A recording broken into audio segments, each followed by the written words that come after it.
Good morning, students. Welcome for the civics class, Unit 1, State Government. This lesson begins with the classroom situation where all students were present. They had a new school building inauguration. Thus, the teacher discussed with the students about the cultural program and inviting the chief guest for the inaugural function. MLA stands for Member of Legislative Assembly. He is the representatives of the people. The current houses of Legislative Assembly and Secretariat of Tamil Nadu in Chennai was the fort of St. George. It was the first English fortress in India. The lower house or Legislative Assembly where the MLAs discuss about the welfare of the state. Our country, India, has 29 states and 7 union territories. Delhi is the capital of India. India has separate administration system for union, states and union territories. India has 2 sets of governments, one at the center in Delhi and separate government for each state or all the states. This is called as federal system. India is a parliamentary democratic republic where the President of India is the head of Indian Union and the Prime Minister and all the ministers are responsible for smooth running of the government. This is called central government.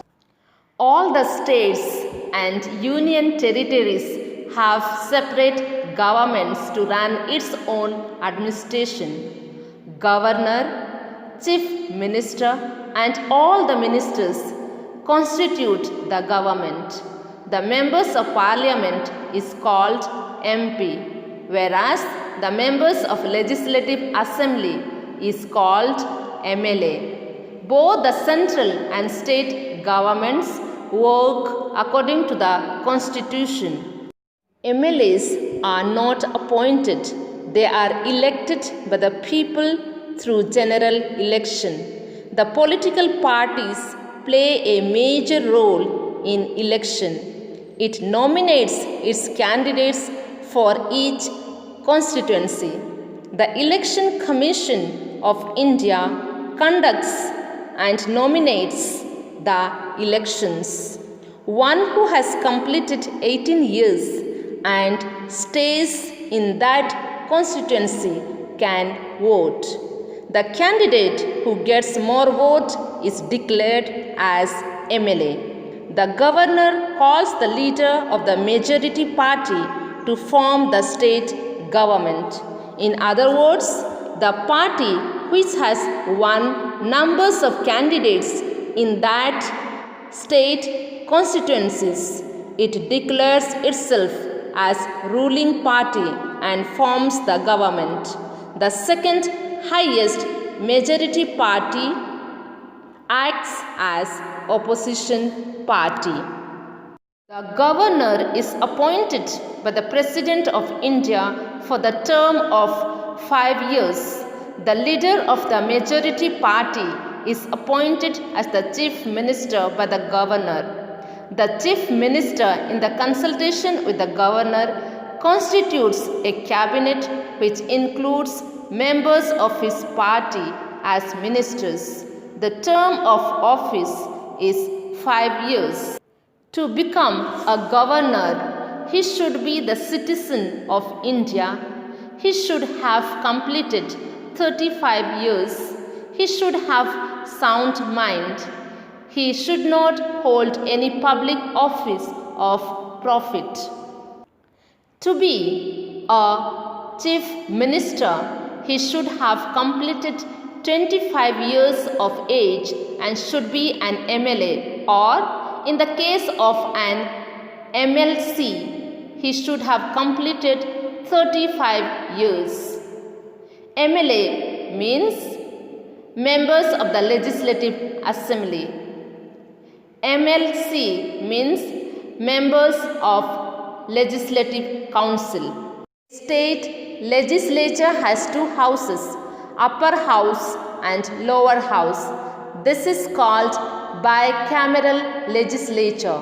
Upper house is called Legislative Council. The members are called MLCs and they are not elected directly by the people. The lower house is called Legislative Assembly. The members are called MLAs. They are directly elected by the people. In India, some of the states have two houses in their state legislature. But in Tamil Nadu, there is only one house, that is lower house.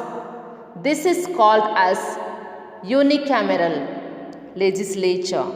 The governor is the head of the state executive. All the administration is carried on in his name. He is the chancellor of government universities in the state. All the bills become law only after his assent. He appoints important officials of the state government such as Advocate General, Chairman and members of the State Public Service Commission, State Election Commissioners, Vice Chancellors of State Universities, etc. The Chief Minister is the real executive head of the state administration. He allocates the portfolios among the ministers. The Council of Ministers are responsible to the state legislature. All the ministers work as a team under Chief Minister. The Chief Minister formulates programs and policies for the welfare of the people of the state. The Council of Ministers is collectively responsible for the Legislative Assembly of the state. The three main organs of government are the legislative, executive, and judiciary.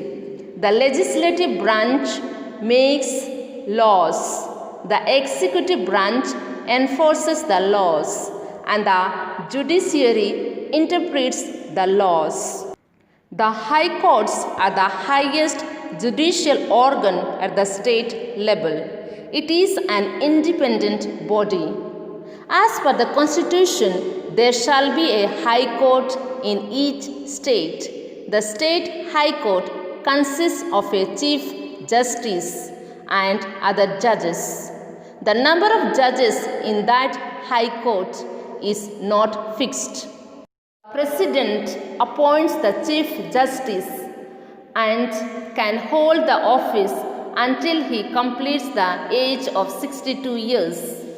Apart from high court, there are district courts, family courts, and people's court or Lok Adalat. They are established by the Government of India in order to settle the dispute through reconciliation and compromise. Dear students, I have completed Civics Unit 1 State Government.